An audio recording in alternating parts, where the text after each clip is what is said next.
Iya belum nyala ini.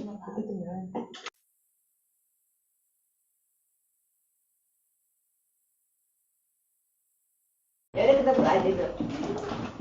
Siapa yang akan mimpin doa hari ini? Kita Siapa yang share? Ian. doa enggak dimakan tadi. Ini saja Kamis saja Rabu. Ya, wah. Biarin. Cepat. Pas.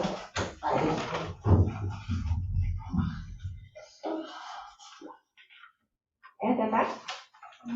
Buka suaranya. Teman-teman, sebelum kita memulai pembelajaran fikih hari ini, ada baiknya kita terlebih dahulu berdoa dimulai. Bismillahirrahmanirrahim. Raditu billahi rabba wa bil islami dinan wa bi Muhammadin nabiyya wa rasulah. Rabbi zidni ilman warzuqni fahman bi rahmatika ya arhamar rahimin. Ini kita doakan juga ya buat teman kita, Mufi, Miska juga di sini mungkin ya yang lagi agak-agak kurang enak badan gitu ya. Nah, semoga Allah beri kesehatan dan kita yang sehat, semoga sama Allah dijaga kesehatannya ya. Allahumma sholli ala sayyidina Muhammad wa ala ali sayyidina Muhammad bi barakati umur kita. Al-Fatihah. Alhamdulillah Bismillahirrahmanirrahim.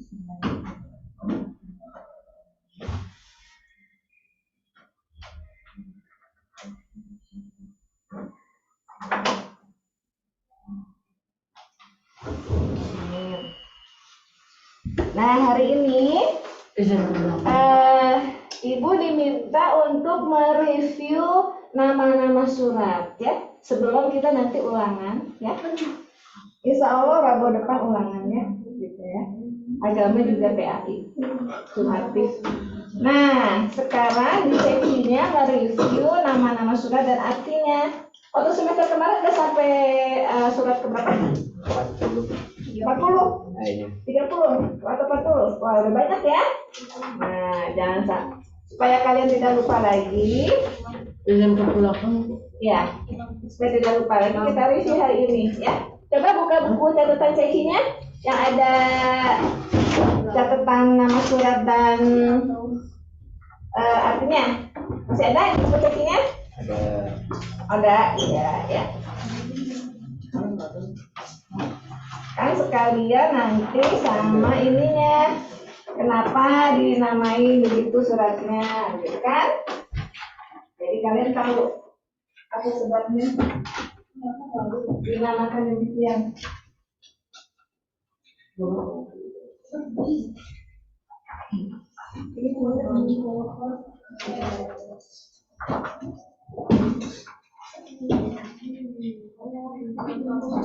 Ya.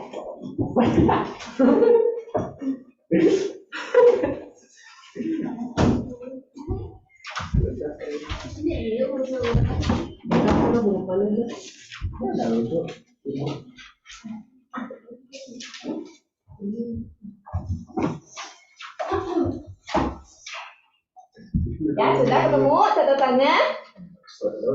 Ulang, ada catatannya ulang? Apa? Semuanya? Ada? Ya. Kalau udah ada, nah mulai dari Fat aja ya. Sama ya. Kita mulai. Apa Al-Fatihah artinya Fat? Pembukaan. Ya, kenapa dinamakan Al-Fatihah? Kenapa dinamakan Al-Fatihah yang artinya pembukaan? Ibu pakai ini? Miska? Sebagai udah kedengeran. Oh, udah kedengeran.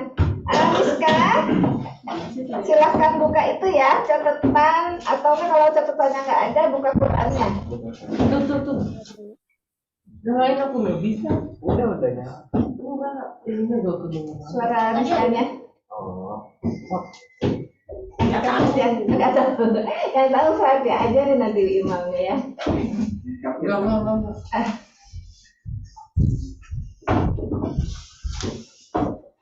itu di on kan. Udah tahu ini nggak Oh. bisa nyala. Oh, Harus matiin dulu kan. oh gitu. Tadi udah ada suara Miska. Biarin nggak apa-apa. Nanti Udah nyala jadi lagi record. kan. Jadi DJ. Suara miskanya akan dengar. Tapi ntar komputernya mana? Lama nggak nyalanya lagi? Emang ya? Lumayan. Enggak sih enggak. Enggak, ya udah nggak apa-apa kalau nggak lama mah. Enggak. Udah kedengeran kok Bu, tapi suara Miska belum kedengeran sama Ibu. Nggak apa-apa. Nanti aja. Kalau habis cekik.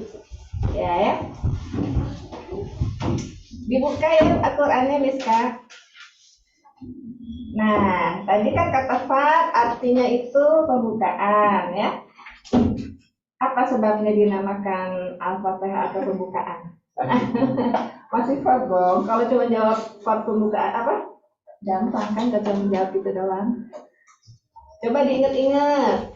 Apa? Pembukaan semua.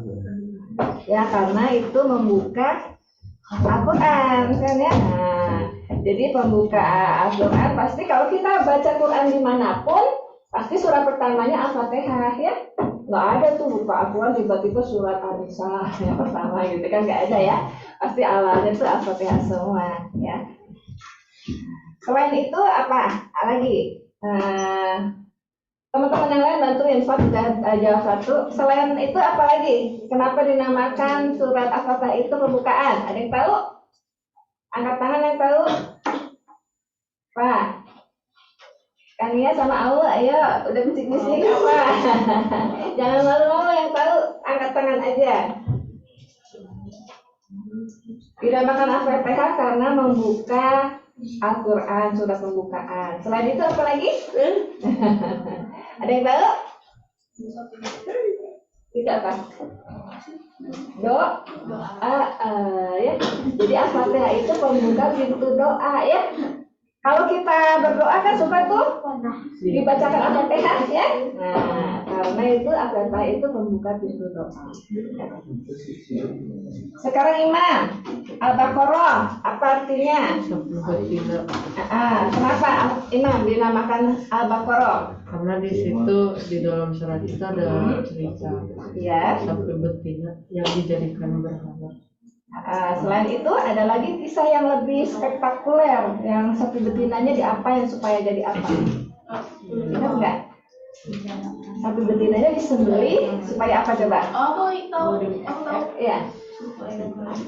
Jadi ada satu kisah, seingat aku sih gitu. Jadi ada orang yang meninggal. Ya. Itu meninggal itu kan dibunuh. Pasti itu waktu zaman Nabi siapa gitu. Itu tuh biar tahu siapa yang membunuhnya, Allah tuh memerintahkan untuk menyembelih sapi betina dengan syarat-syarat tertentu. Ya. Kemudian bagian jantung kalau masalah tuh ditempelkan ke dada yang dibunuh itu, korban yang terbunuh itu, masih korban yang terbunuh itu menunjuk siapa yang membunuhnya. Nah itu ya, kan pernah Ibu ceritakan ya. Jadi ketika zaman Nabi Musa kalau nggak salah ya, alaihissalam. Jadi ada seorang pemuda yang terbunuh, tapi nggak ada yang mengaku siapa yang membunuhnya. Ya. Lalu Allah mewahyukan kepada Nabi Musa untuk mengetahui pembunuhnya, sembelihlah seekor sapi. Nanti bagian tubuhnya ditempelkan ke mayatnya itu, nanti mayatnya dengan izin Allah bisa bangun lagi, lalu mengatakan yang membunuhnya siapa. Ya. Nah itu kan menggambarkan juga mukjizat ya, kekuasaan Allah.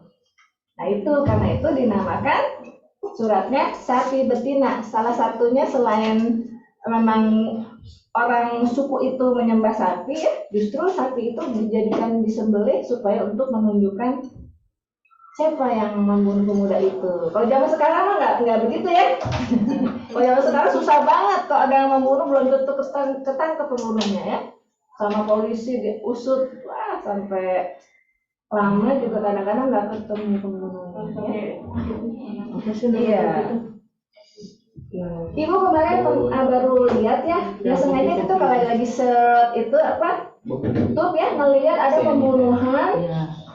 pembunuhan seorang gadis. Dan ini pelajaran aja untuk kalian, baik yang laki-laki maupun yang perempuan ya.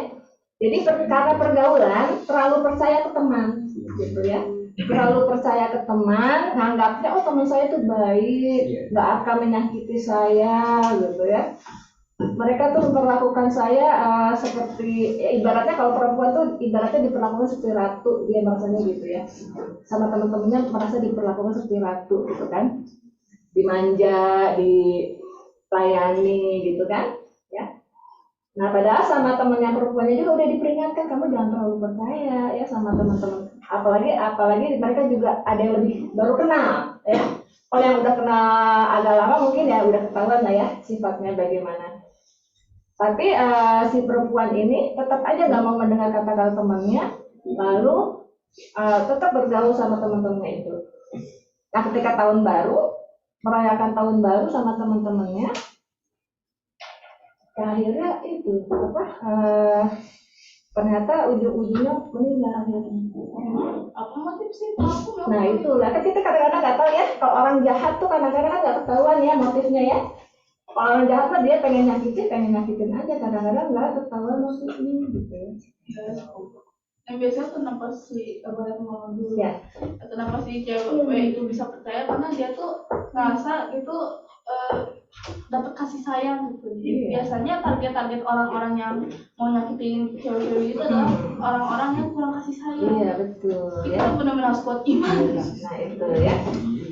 Kan itu kan dalam Islam makanya kan ada aturan ya. Kalau perempuan misalkan jangan berpergian kecuali didampingi oleh mahram, gitu kan ya? Nah, Islam tuh udah menjaga dari awal ya. Karena memang kalau selain mahram kadang-kadang seolah-olah baik gitu kan, tapi kita nggak tahu ya. Suatu ketika muncul sifat jahatnya gitu. Nah itu ya, itu pelajaran dari. Lalu nggak ketahuan juga, walaupun udah diusut sama polisi, kasusnya ditutup karena diduga salah satu pelakunya itu anak pejabat. Gitu. Nah itu ya, anak pejabat. Jadi kasusnya ditutup. Jadi dia ketika kumpul-kumpul tahun baru itu salah satunya ada anak pejabat di situ. Karena itu ditutup kasusnya mungkin karena ya kekuasaan pejabat itu minta polisi menutup perkaranya. Tadinya udah diusut-usut udah polisi ngasih keterangan begini nih karena meninggalnya karena di otaknya tuh ada cairan apa gitu seperti yang disuntikkan gitu. Ya, gitu. Jadi di otaknya tuh ada kelebihan cairan apa yang menyebabkan wanita itu meninggal. Tapi belum lanjut penelitiannya, siapa pelakunya udah keburu, kasusnya ditutup. Gitu ya. Nah, kalau di Indonesia begitu ya repotnya. Kalau udah melibatkan pejabat, orang-orang penting, kadang-kadang dalam kekuasaannya tuh minta polisi tutup perkaranya. Gitu kan. Jangan dilanjutkan lagi. Karena nggak mau anaknya kan nanti tersangkut gitu ya. Anak pejabat gitu ya. Nah itu jadi kita harus hati-hati dalam bergaul ya, baik laki-laki maupun perempuan ya.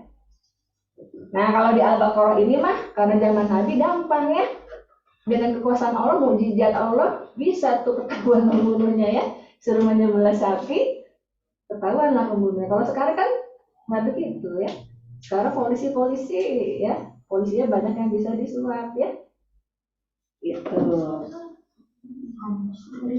Kemudian selanjutnya siapa? Dian. Nah, Ali Imran artinya apa Dian?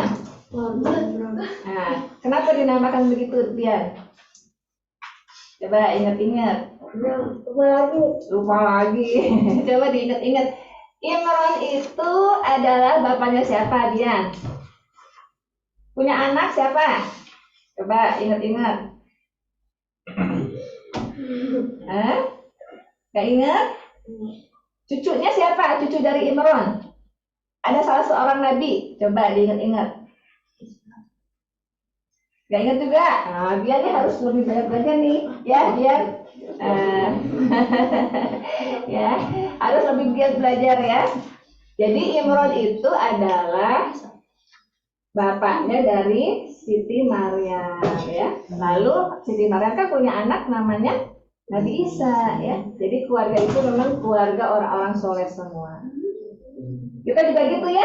Kalau pengen keluarga kita anak soleh, kitanya soleh juga, dan nanti juga milih pasangannya yang soleh-soleha ya. Kalau kata Rasulullah apa? Wanita itu dipilih karena apanya aja? Ada yang tahu nih? Yang laki-laki pernah dengar nggak hadisnya? Nggak? Lupa. Satu karena apanya? Yang perempuan pernah dengar? Wanita dipilih untuk menjadi pasangan karena apanya? Ada 4 hal. Ada karena kecantikannya, ya. Lalu karena hartanya, ya. Karena kedudukannya. Yang terakhir karena apa? Orangnya. Agamanya. Agama aurat. Ya. Nah itu ya. Parah. Jadi kan ini kriteria untuk memilih pasangan nanti kalian ya kalau udah besar kan ya, maupun laki maupun perempuan ya. Jadi dilihat misalkan kan itunya apa tadi tuh? Kalau kecantikan buat perempuan, kalau laki-laki ketampanan ya. Kita jangan kenapa kamu mau nikah sama dia? Dia cantik banget kayak Barbie, wah gitu ya. Atau kan dia ganteng banget, nah jangan begitu ya. Nggak cukup satu aspek aja, harus lihat aspek lainnya ya. Karena hartanya, abis dia anak orang kaya sih, anak pejabat loh, gitu kan? Ya. Hasil gitu Pak. Iya. Dulu juga teman ibu itu khawatir ya, masya Allah itu mas, sama orang untuk diselamatkan. Dia mau sama seseorang gara-gara dia itu anak perwira TNI, anak jenderal. Ibu pernah cerita. Gara-gara anak jenderal ya. Hampir nikah untungnya, lalu kemudian orang tuanya ini dulu survei dulu ya, menyelidikin dulu ya. Nah kalian juga boleh gitu ya. Kalau misalkan nggak kenal-kenal banget sama calon kalian, boleh diteliti dulu ya. Sehari-harinya gimana, keluarganya gimana, jangan sampai tertipu ya. Nah untungnya tuh orang tuanya nyelidikin dulu gimana-gimananya nih si calonnya.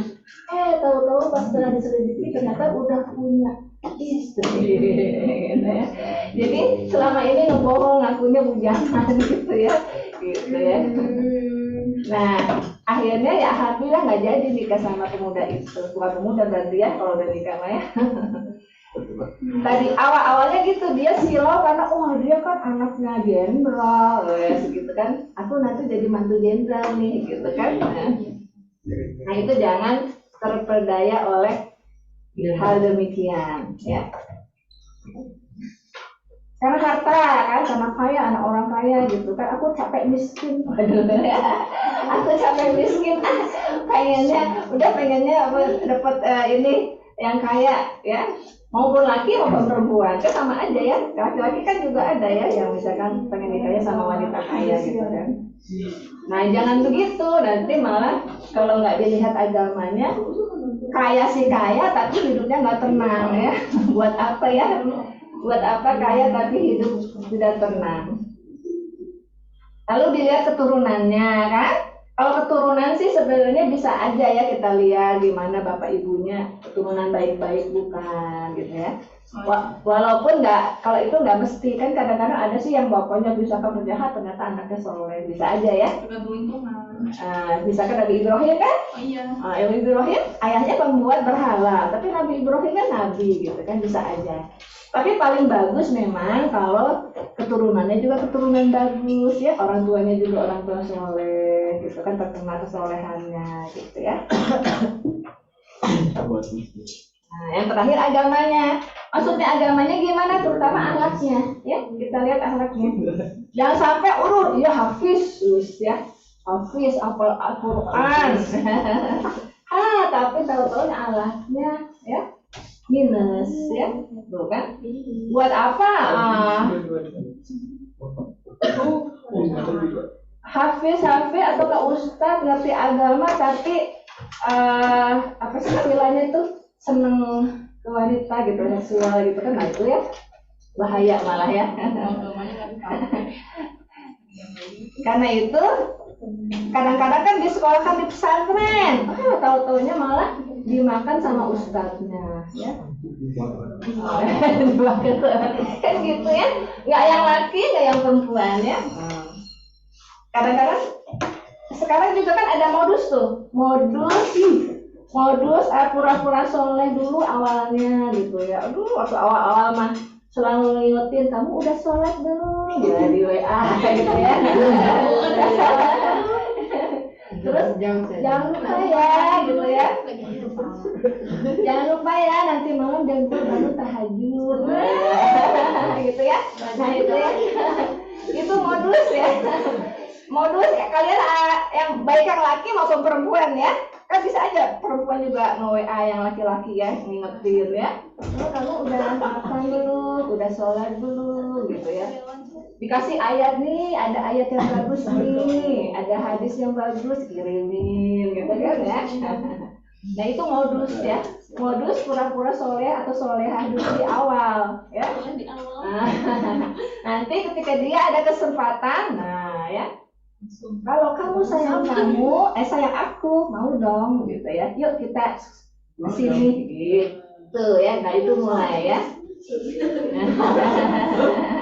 Ya itu hati-hati ya, jangan sampai tertipu oleh orang-orang yang modus ya, modus soleh, pura-pura soleh dulu di awal, pura-pura soleh. Begitu kita lemah, kita sendirian, nggak ada yang jagain, wah mulailah dia keluar aslinya ya. Itu memang harus hati-hati ya. Kita bergaul juga harus pakai strategi ya juga ya, harus pakai strategi, harus pakai akal, jangan terlalu polos-polos banget jadi ketipu sama orang ya. Kita kalau tertipu itu bahaya. Kan ibu pernah cerita ya, pernah cerita nggak yang keponakannya teman ibu yang nangis ngadu ke teman ibu, ponakannya ternyata habis dikerjain sama dosennya. Udah ya, jadi dosennya itu dosen paling top di fakultasnya, udah ganteng, top gitu ya, dosen favorit ya. Tapi ternyata, waduh di dalamnya tuh sebenarnya iblis ya gitu ya, nggak ketahuan ya. Ada tanduknya ya, nggak kelihatan. Jadi sehari-hari tuh kalau di kampus ya baik banget, aduh perhatian ke mahasiswa tuh ya. Pokoknya jadi dosen favorit, dosen terbaik gitu ya, terganteng. Ternyata wah di balik itu jahat. Iya, jadi dia dosennya itu nanyain tempat kosnya. Ada baik. Kamu kos di mana gitu kan? Kos di sini gitu. Nah suatu hari malam ya, dosennya WA, saya udah ada di depan kosan kamu gitu ya. Saya mau ada perlu gitu, mau ada perlu. Kan karena dosennya baik kan dia jadi nggak ada prasangka buruk ya. Akhirnya diterima aja, boleh masuk ke kamar kosnya. mungkin mau minjem apalah, buku kayak apa kan, banyak alasannya kalau orang jahat mah ya. Gitu kan, akhirnya terperdaya boleh masuk ke kamar kosnya, ya udah. Kalau udah masuk kamar udah nggak bisa apa-apa lagi ya. Mungkin dikunci ya. Nggak bisa kalau biasanya kan kalau orang-orang begitu dia udah bawa peralatannya, mungkin udah bawa apalah buat ngancem gitu kan, sehingga mahasiswi itu nggak bisa melawan. Nah pas udah kejadian baru dia lapor ke tantenya ya, nangis gitu kan. Ternyata waduh nggak nyangka dosen yang favorit di kampus ternyata begitu ya. Itu baru korban dia, mungkin sebenarnya banyak lagi ya mahasiswa lain juga yang jadi korban. Nah terus sama tantenya itu nggak tahu dilaporin kemana. Jadi sebenarnya di Bandung ini juga udah ada sih semacam badan ya yang dia menerima laporan-laporan gitu ya, menerima laporan nanti terus orang yang dilaporkan itu nanti kayak dipantau gitu ya, dipantau. Jangan sampai nanti dia cari korban lain gitu. Mudah-mudahan aja demikian ya. Nah itu ya. Jadi jangan sampai kita silau sama favorit, dosen favorit lah, baik, ganteng, itu ya kalau di kampus ya. Kita nggak tahu sifat sebenarnya. Iya tahu. Lu. Jangan kan di kampus SMA aja juga guru-gurunya ada yang nggak benar ya, kan? Enggak, maksudnya kalau di AK lah insya Allah enggak.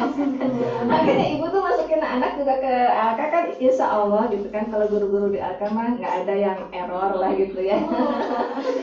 Walaupun kan sebenarnya anak ibu tadinya kuliah gitu kan ya, ke SMA 1, apa 8 atau apalah gitu SMA yang diperkirakan nanti lebih mudah masuk ke universitas gitu kan, kalau orang-orang menganggapnya gitu ya. Tapi apa gunanya masuk ke sekolah yang bisa gampang masuk universitas, tapi selama 3 tahun di SMA Dia betul. mengalami pelecehan lah, bully lah gitu kan. Ya udah ya, insya Allah yang aman udah di Al-Kausar aja gitu ya. Kadang-kadang kalau guru kan gitu ya, ketika ada murid yang lagi galau dengan orang tuanya, curhat ke gurunya, awal-awal iya didengerin baik, gitu. Tahu-tahu di ujung-ujungnya malah makan murid gitu kan. Oh, deh. Jadi cuma di awal aja sok-sok ada perhatian dengan dengar curhat gitu kan. Nah, itu harus hati-hati ya.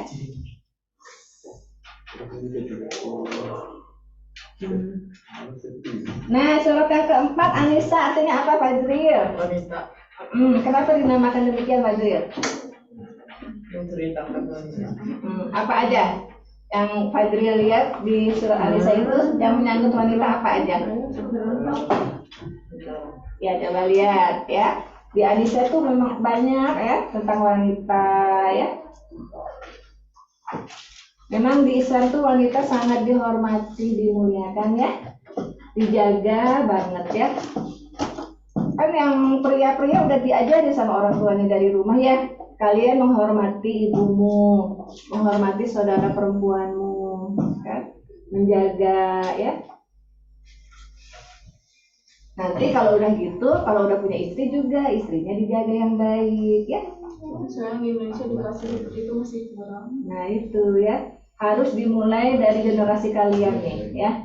Makanya sekarang kita dirikan pendidikan Al-Kausar supaya anak-anaknya semuanya nantinya lebih baik daripada generasi sebelumnya. Amin ya.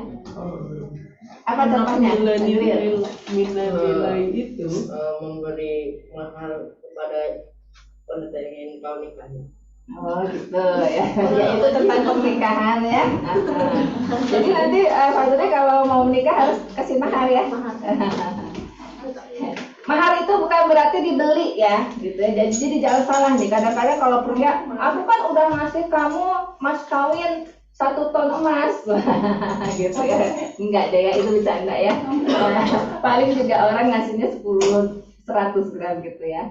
Nah, seolah-olah udah ngebeli, nah, jangan begitu, bukan ngebeli gitu ya. Itu kan hanya tanda kasih sayang aja, pengikat ya.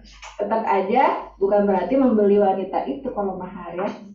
Itu sebagai tanda kasih sayang aja di antara yang udah mau menikah. Karena itu jangan mentang-mentang udah ngasih mahar mahal lalu bisa seenaknya ketika berumah tangga, tidak ya. Tapi kalau wanita itu sebaik-baiknya yang maharnya apa? Ada yang tahu? Ya. Bukan berarti murahan berarti ya. Bukan berarti murahan. Kalau maharnya murah itu bukan berarti murahan ya, tapi meringankan maksudnya ya. Jangan sampai gara-gara mahal jadi nggak jadi nikahnya ya. Kan ada gitu tuh, terutama di suku apa coba? Ada yang tahu? Ada yang tahu suku apa yang biasanya maharnya mahal gitu ya? Bisa ya, apalagi? Ya selain itu apa lagi? Ya pokoknya beberapa suku kadang-kadang maharnya mahal ya gitu ya. Dan itu nggak baik ya.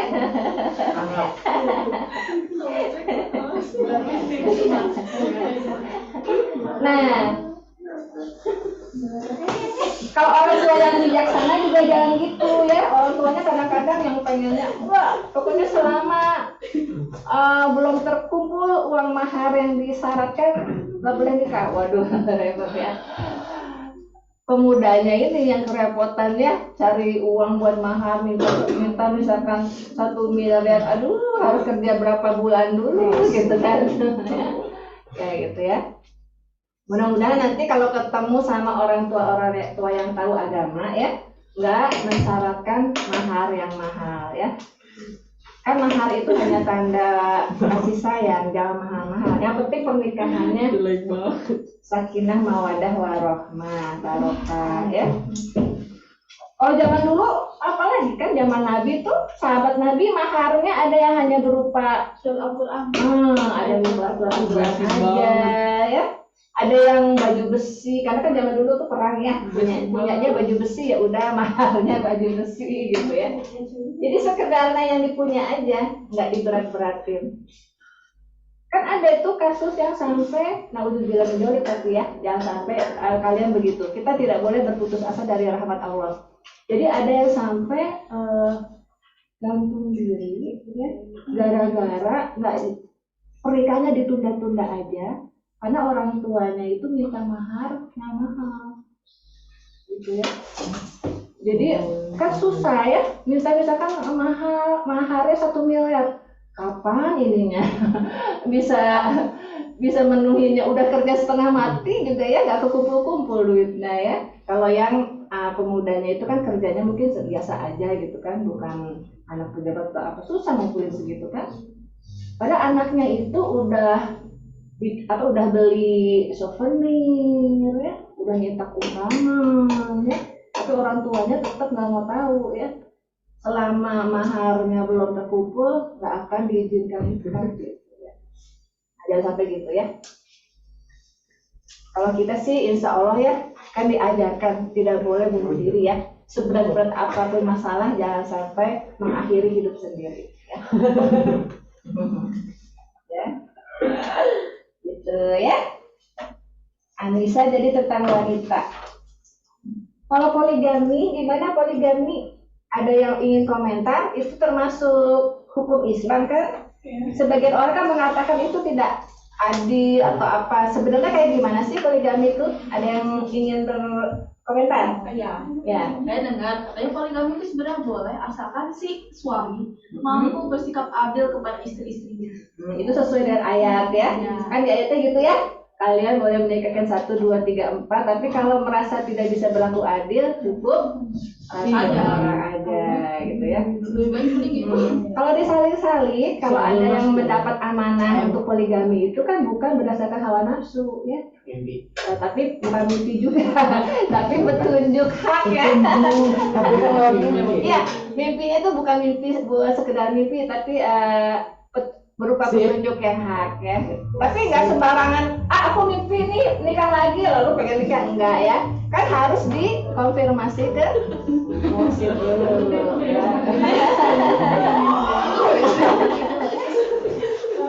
Jadi bukan berdasarkan hawa nafsu. Kalau yang mendapat amanah poligami itu berarti memang orang itu punya kemampuan sama Allah dipercaya. Saya bahwa memang mampu untuk mendampingi, membimbing 2 orang istri. Itu nggak mudah ya. 1 aja udah susah, pusing lir. Kata orang gitu katanya ya. 1 aja udah lihat pusing gitu kan, yang ngurusin ya. Belum belanjanya, belum ini itunya gitu kan. Jadi kalau sampai ada yang diamanahi untuk poligami, untuk istri 2, berarti memang sama Allah udah dikasih kemampuannya ya. Kemampuan untuk membimbing 2 keluarga. Gak sembarangan ya. Gak sembarangan poligami itu sebenarnya. Kalau di masyarakat kan poligami mah asal senang we bogo langsung nikah lagi gitu ya. Itu kan poligami yang tidak sesuai syariat ya. Hanya sekedar suka-suka doang langsung enggak ya. Kalau di kita nggak demikian ya.